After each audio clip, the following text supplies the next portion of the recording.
சமீப காலத்துல நம்ம நாம் தமிழர் கட்சியில இருந்து காளியம்மாள் அப்படிங்கிற மாபெரும் புரட்சியாளர் ஓரங்கட்டப்பட்டு இப்போ கார்த்திகாங்கிற புது மாபெரும் சிந்தனையாளர் துளிர் விட்டு வந்துகிட்டு இருக்காங்க.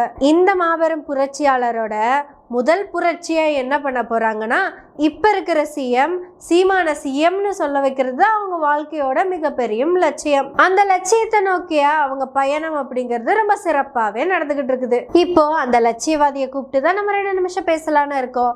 கார்த்திகா அவர்களே வணக்கம்.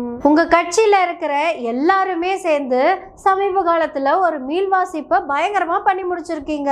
இது வரைக்கும் நம்ம என்னெல்லாம் பேசணுமோ அதெல்லாம் தப்பு அப்படின்னு மீள்வாசிப்பு பண்ணி இப்ப புதுசா சில விஷயங்களை பேச ஆரம்பிச்சிருக்கீங்க. இந்த புதுசா நீங்க கண்டுபிடிச்ச விஷயம் இருக்குல்லங்க, அது ரொம்ப பழசு. அந்த ரொம்ப பழசை எடுத்து புதுசு மாதிரி பேசுறது தான் உங்களோட புது புரட்சியா இருக்கு. அதுல முதல் விஷயம் என்னன்னு பாத்தீங்கன்னா,